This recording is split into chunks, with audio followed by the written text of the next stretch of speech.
Associates. So you are not JFR. You are part of JFR. You got it. And then, you're a licensed car dealer. JFR is a license. Yes. And so do you guys have a lot, or do you mainly broker? Like no, we have both. What our lot really consists of is a trade. So as brokers, we go out and a trade. Did you say trade? So you have subspace or sublease or something? Right. So do you also assist people ever with going to a dealer and helping them buy, or do you just mainly do the whole thing? I do the whole thing. So you just kind of just wing it. I mean, you buy it for 10, excellent. Sell it for 12. That is a really good category. I mean, you don't even Dano! hang on to it. I mean, My retinas are burning. if you find it. Some of it I Just like this, look. There we go. shows and sell it to retail in the retail format. And yeah. Shannon Scott, I'm heading down to get my van out of your lot right now. Thank Oh, you for you're welcome. the extra 2 days of parking. Oh, you're welcome. Yeah, you can bring it down. No, it's like, dude, we're a little full. Okay. I can't. I'm putting stuff in Oh, the thank you. What do we do to it? almost everything. Almost everything. Throughout the Kevin, here. Oh, okay. He thinks he Thank you. Can I give you a hint? Let me give you a little hint here. No checks. Okay. No, yeah, no. It's all cash. You don't even have to claim it. So thanks, I appreciate it. His credit card will say Nancy, don't worry about it. my middle name. But like the retail mortgage. Did you ever get paid, Kevin? Ever?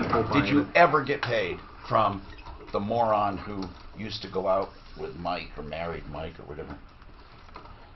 Didn't you do work? Don't they accuse him? Oh, no, you didn't do work. I don't remember him, Have you done work for our staff ever and got stiff? No. Because I think that happened to a few people, and it really pissed me off. Not me, not my staff, That's but a deep story. people at the station. No, I have heard got no, It's your like they staff. take- That's horrible. Your My old staff. buddy Mike. I've heard once. Well, Mike, yeah, but that's why he's not here anymore. But his girlfriend or wife or whatever, she stiffed a couple of people. Oh, she did. Man. I'm not bashful about getting paid. It just pissed me off. I always You say, can't be. man, if people use No, if my you're afraid name, to ask for it, don't be in it. if people use my name, you better verify it, because man, I've had people taking advantage of. Well, I thought they were really good friends of yours. So what difference does that make? Yeah, I mean, they spoke to you once. Yeah, they still got to pay their bill. Absolutely. How about the ones that say, Tom said he'll pay for it? Yeah, that's right. I even tell that, Stephanie, go whatever. Did you hear the show? Don't take things for granted. How you doing, Mark? Doing okay. How are you? Good. Any new big events happening and people getting served and all that fancy stuff? No? Mark hasn't gotten punched out on camera. What he meant to ask is, are you agitating? Are you up to your shit, Looks like you got a haircut too, Mark, huh? More than one. Well, looks good. Looks good. They all got You're looking good. You look as skinny as always. Oh, thank you. I don't see you shoving down I a almost mud hit the pie 2 mark. I almost hit the 2 mark here. I told my wife. She said the 2 mark. What does the 2 heck is mean? that? I said 200 pounds, baby, pounds. 200? You can't be 200. You're too small. He's tall. 190, 197, give or take. Nerd. At this time of year, I look Oh, forward how are not just you? to beautiful weekends with my 6'2". family, but also to Supreme Court opinions being released on Monday. So have a great weekend, and let's talk again Monday morning starting at 6 here on 6:30. You were benching 500. I was working a lot. Yeah. Kevin's left leg weighs to Martino, the troubleshooter. Help me if you can. It's card day. I'm Tom Martino, your troubleshooter. What does card day mean? It doesn't mean we only take cars. What it does mean is we emphasize car problems, questions, complaints, but we'll take any problem. As always, we are here to help you through your life. You know what a refreshing feeling that is, to get up and to think, I'm going to be talking to people I may be able to help today. I mean, this is weird. What a job, huh? Helping people. And you can help us help people. You can. We have a lot of volunteers. We have a lot of investigators who help us on the side. And then, of course, we have our referral list, and we tap them in their areas of expertise to help us. Today, Car Day. We have Uncle Kevin Calkin, Sheridan Auto Tech. We have cousin Mark Machowski, Budget A1 Transmission and Auto Repair, and brother Ron Greer, JFR Cars. He's a broker. How does a broker differ from a salesperson, or do you're our salesperson or a dealer? How is it different, Rod? You know, broker. A lot of people do identify themselves as brokers as opposed to a dealer or a salesman. It's a little bit more personal, one-on-one. And you actually, you get just a little closer. You can move that, by the way, the mic anywhere you want it. But you kind of got close. But anyway, what you're saying is instead of just coming and looking at cars and picking one, you'll find something for someone, right? Exactly. Yeah. Much more, a little bit more detail, quite a bit more hands-on. What's the most unique car someone asked you to look for? Most unique, Anything come to mind? I want to say a Jag or a Ferrari. Okay. And have you done exotic cars? I have. Okay. Our number is 303-713-TALK. 303-713-8255. That spells talk. Does anyone use words anymore? I hope so, because 303 Martino, 24/7 around the world. I say around the world. I've gotten calls from Russia, Alaska, Great Britain. People are listening, and I have actually had inquiries. People call to ask for help or information. So here's what we're going to do. We're going to take your calls right now. That's how it works. And then we help. It's almost any problem. We used to say consumer problems. What is a consumer problem? We're all consumers. I mean, there might be a few we can't help with, but it's better to call and find out. Nicoletta has an interesting dilemma, and I really want to help her. I'd like to get one of our employment experts on. Now, our employment expert is not practicing this law anymore. He does personal injury, but he knows a lot about it, and we love to talk to him. He's an attorney, Sean Olson, and I say that because he doesn't want to take on clients for employment law. Employment law is terrible. I'll tell you why. Most of the people who need an employment lawyer are in trouble with their employer, and they can't afford them, right? And so some laws have attorney's fees associated with them. So if you get an attorney and you got a good case, they may get their fees. But in general, it's very difficult to get an attorney. Nicoletta, welcome to the show. Nicoletta, listen, do you have an attorney? I do have an attorney. Now, is it an employment attorney, Nicoletta? Not exactly. She has an expertise in litigation, contracts, large and small business. Before I get into this, in general, does she say you have a good case? Yes. Okay, I think you do too. I think this is actually not frivolous but malicious. Let's summarize this. Now, Nicoletta, your previous, I wouldn't even see employer because you technically were not a W-2 employee, were you, or were you not? I don't know. I was not. I was an independent contractor. Now, what did you do? My own business. What did you do as an independent contractor? I produce leads. Okay, for what kind of industry? Roofing and restoration. So it was basically sales for a roofer. Yeah. Okay. More like marketing, you know, if you want to differentiate the two. Well, how did you work, though? Because this is important to see if you were an independent contractor. Did he tell you when to show up? No. What time to work? No. Did he supply you with an office? No. Did he supply you with a car? And no. I say he in the general sense, people, you know, he or she. So did the company supply you with materials of any kind? No, other than marketing materials that have their company name on it. We have some independent contractors. We were actually audited by the state to make sure we had independent contractors, and we learned a lot. Oh my God, it is a very interesting thing. So we actually. We came out well. I mean, they said, yeah, they really are independent. One of the biggest deals to be an independent contractor, this is where this roofer's going to get their ass handed to them, is one of the biggest things. The biggest thing is your services should be offered and can be offered to others. And if they restrict that, they are almost admitting you're an employee, which means nothing. It's not going to hurt you, but they have to go back and make up a lot of crap they didn't do.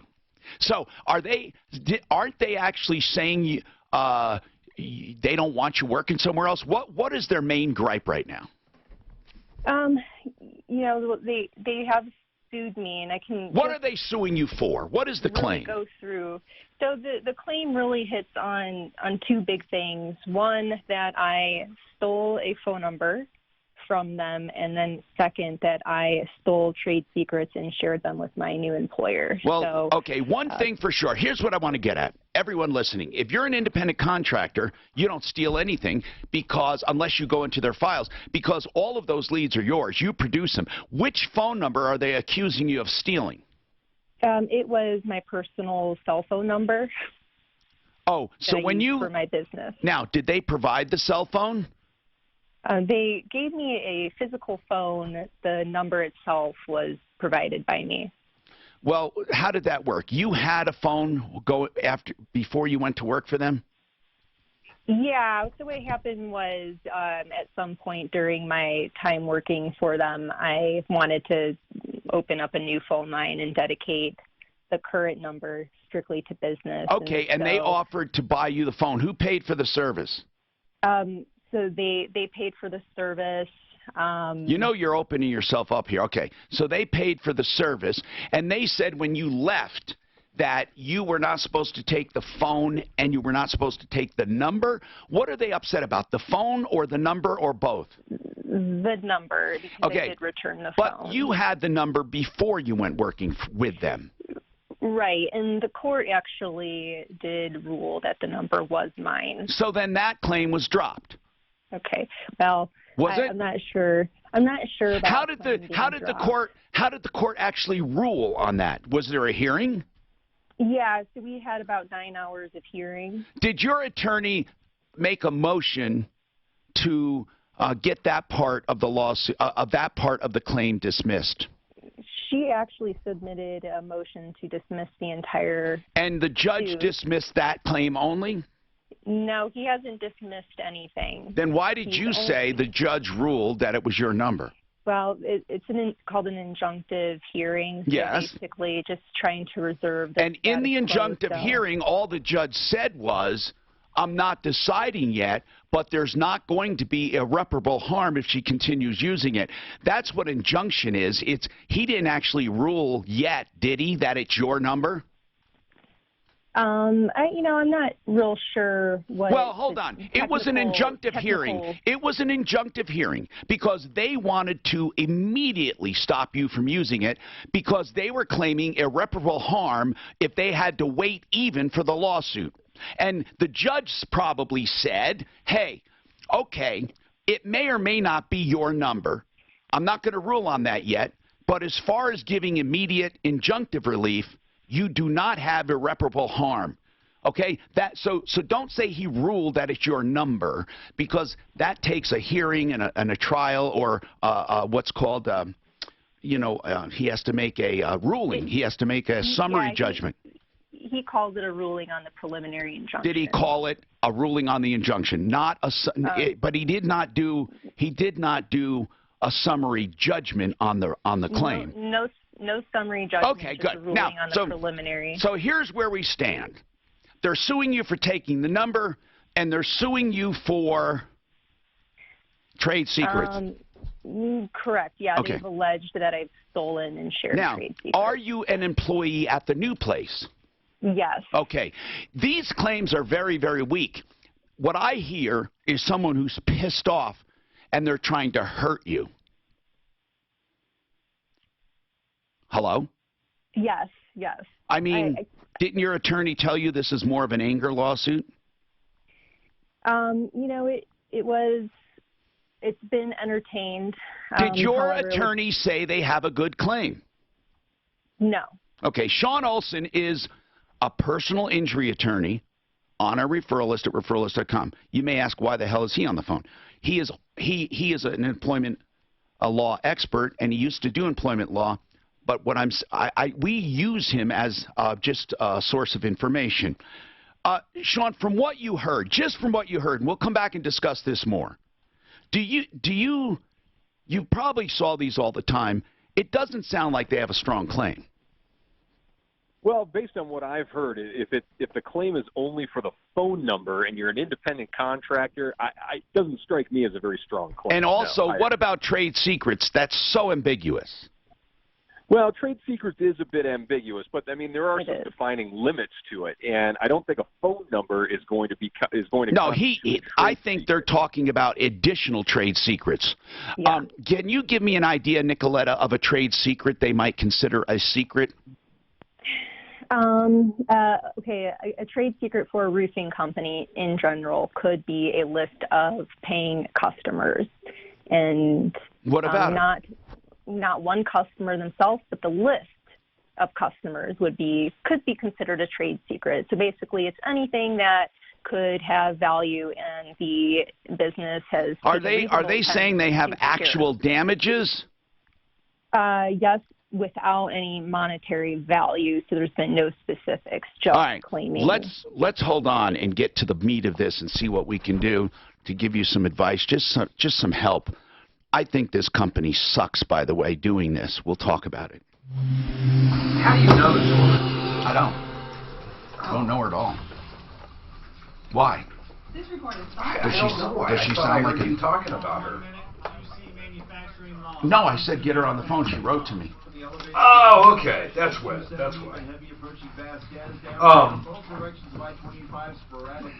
It's interesting. Even if she gave a list of customers, are they saying that, like, maybe they were commercial guys that they had contracts with and they stole them? I don't know. away, I have or- no idea. So chime in. Do you do a lot for? Does that shop up there in Aurora do a lot for Shucks, if I was commercial down guys there, I around would've there? grabbed Is it it. mostly commercial? 50%, yeah. That's good business. It is. It can be. Okay, I'll be doing a commercial, guys. Yeah, I saw like 2 or 3 commercials shit there. The best. That guy seemed pretty Hold cool. on What's here. his Let me name? get this thing out. Oh, did you? He said he Okay.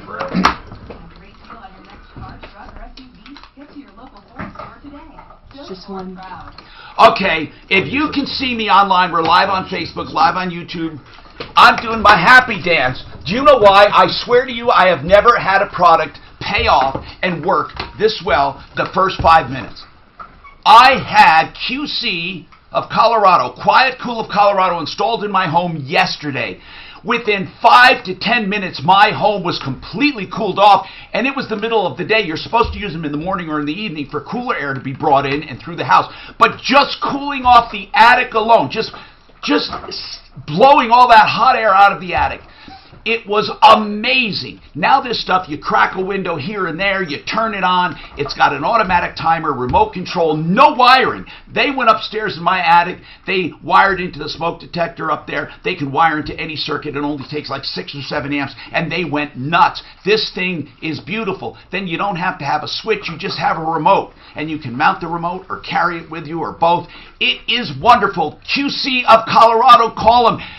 I have not used my air conditioner since 720-398-4510, 720-398-4510. I absolutely recommend it. QCcolorado.com. Yes, I know. I need some varieties, though. So just let you know, so this will be. What's it, like a swamp cooler? I don't know, so I was looking up. These guys here talk. We do that county. How does that local okay, everything right there? Yes. Yes. I got the ones you sent me. Now, what about the inbox? Everything's done on that, right? Okay, As it pulls out, it's pulling air from the basement. Okay, guys, one more here.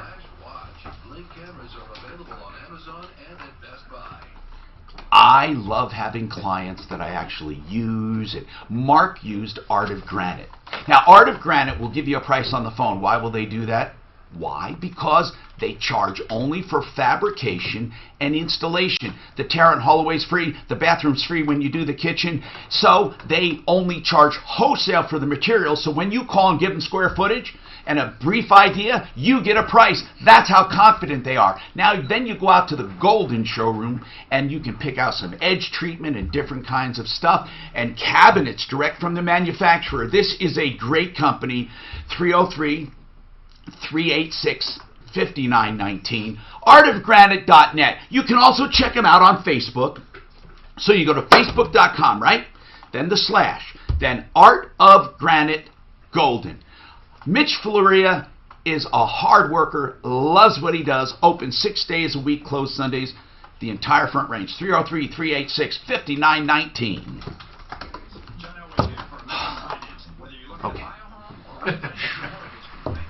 Mark, Okay. I'm just double check it. I can't believe this whole house ban. I just can't believe it. I can't believe it. You know, I have mixed Well, now, do you feel feelings, that you're Stan, moving, about or this you just- puppy do you- problem But you coming don't on. have to.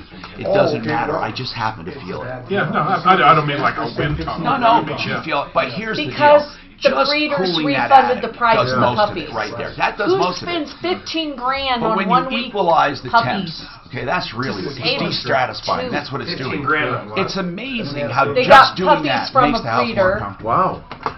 They had distemper. They spent 15 grand trying to save the 2 puppies. know what? I did In that the end, one they time. put both puppies down. The breeder gave them back the purchase price of the puppies, but they're out 15 grand. Oh my Who God. spends 15 grand So saving somebody, puppies? Iran sorry. retained some. There. Oh, I do. it's the same. Yeah, they Mark, say they we're caught trying to Iran get- pulling an unexploded mine off of the ship. We Yeah, I did. saw that. Did Iran We say they were literally helping? did. We spent $7,500 Did Iran on claim one they were puppy. helping? Oh my goodness. They said it wasn't them. 7,500, They you're just full of denied it. any. It Then was why like were less they? than They 4 have film grand. of it. I don't And think we so. were out of state, so we couldn't even like assess our situation. What are you talking about? We're talking about this gal with the breeder problem. She spent 15 It's a good. grand It's a good. trying to good save call. puppies. But she don't get the 15 back. No, and the breeder gave her the purchase price of the puppies back. I just have mixed feelings about her coming on the air and complaining. Well, That's all. there's a couple reasons she Complain. wants to let us know about this puppy place, because they had distemper. That's So true. that means Once other it's in, Does puppies everybody get that? Well, it's not just the puppies, not the people. Mark. No, I'm Mark. saying- Yes. All of them. Mark, it spreads. Yeah. Well, is it It's parvo? airborne. No, It's airborne. parvo spreads. I don't know Right. if distemper She does. said her distemper's thing that like they're- saliva and stuff. It distemper spreads. is- Maybe. What is Okay. parvo anyway? I mean, it's a deadly. worm. It's a worm? Yeah. Tom Martino here this hour, brought to you by Frank Duran, therealestateman.com. He should give lessons on how to run a business, how to please people. Frank Duran, therealestateman.com, 303-920. Why am I again? I'm having a brain thing. Why does that happen to me? 1622, Tom. 1622. Do you ever do that? You have like your passwords or something, and all of a sudden blank. Frank Duran, therealestateman.com, 303-920-1622. But do you have things that you like do automatically, and then just for some reason one day you get a short circuit? I think that's weird, huh? Okay, so Sean Olson, from what you've heard, first of all, independent contractors enjoy a lot of freedom, but this trade secret thing, if anything, what is this about trade secrets? It seems to be the only thing people can go after when they want to stop someone from working somewhere else. Isn't that a difficult burden of proof? Sean Olson is a personal injury attorney with an expertise, however, in employment law. Go ahead, Sean. Are you there, Sean? Did he hang up? All right. So we'll try to get him on. But here's what I want to do. I want to know something, Nicoletta. Are you guys trying to tell the judge in no uncertain terms that this is frivolous and you want attorney's fees? We in our motion to dismiss, we addressed that. Okay. When is he going to rule, he or she, the judge, when is the judge going to rule on this? Well, not too sure, because at this point, after the injunction, now we go to arbitration, and hopefully That's good. through arbitration. Because in arbitration, you're going to have a retired judge explain to them they don't have a prayer. What do they want from you anyway? What do they want? I honestly don't know. How long did you have a relationship with this company? And did you sign anything with them? Yeah, I worked for them for 2 years and 8 months, and I had an independent contractor agreement. Was there a non-compete? No. Okay. And this is the concerning part, because it does, like, when it comes down to the actual ruling on the preliminary injunction, the non-compete aspect, or the lack of the non-compete aspect, is concerning, because there has basically been put a non-compete against me, so I cannot do my job. I don't even understand what you mean. The judge ruled that you can't work? He enjoined me from seeing any referral partners that I met during my time at the at the plaintiff. But he erred in that even, because if you were an independent contractor, presumably you made your own leads. They belong to you. In fact, not only that, but sheer employment law says if you develop contacts, you could have sold them to anyone and still continued with this other place. So I don't understand this whatsoever. This just totally baffles me. So it is quite concerning, and there's more to this ruling. So I really do want to focus on what the ruling was. What was the ruling? It was a preliminary ruling. First, he said there would not be irreparable harm if you continued to use the number. However, you cannot contact anyone you previously met through this company, which I don't understand. As an independent contractor, all of those leads are yours. What does that mean? Roof suppliers? What does it mean? The people that I personally developed relationships with. Well, let's put it this way. If you personally developed a relationship, they're already getting roofs, presumably. When are they going to need a roof again?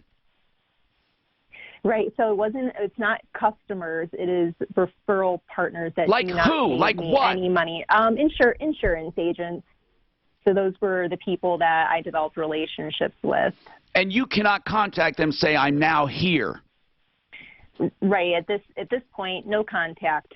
So this is a non-compete in a right-to-work state, Colorado. Well, then he erred. Your attorney, you need a better attorney right now, actually.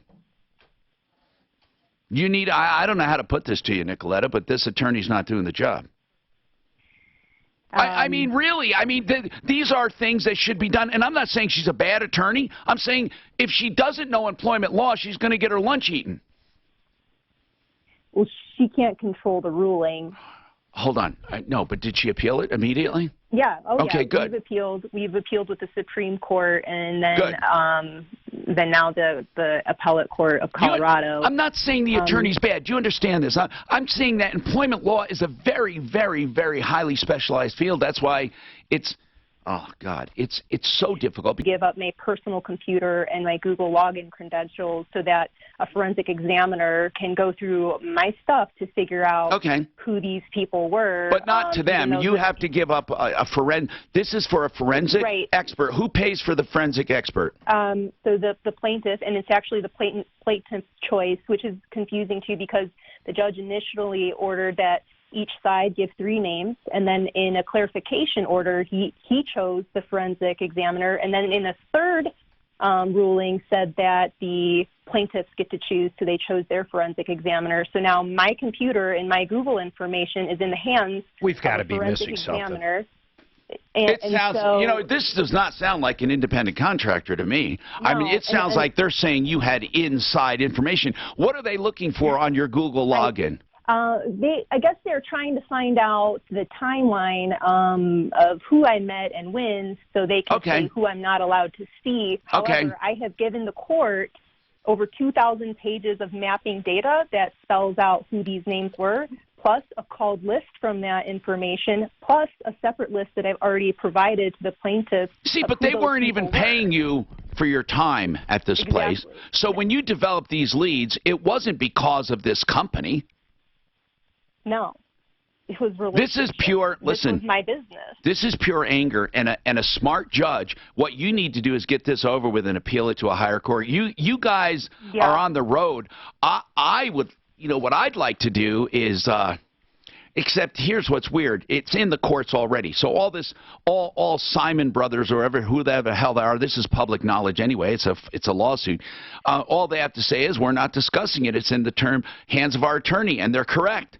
And again, for them to get these kinds of judgments, the judge is at least taking their complaint seriously, meaning we're going to see if you've taken advantage of this. But here's what I want to make clear. Even if you developed really good contacts while you were selling for Simon Brothers, here's the deal. Even if you did, so what? You were an independent contractor. In fact, the law says you could have even sold it to other people.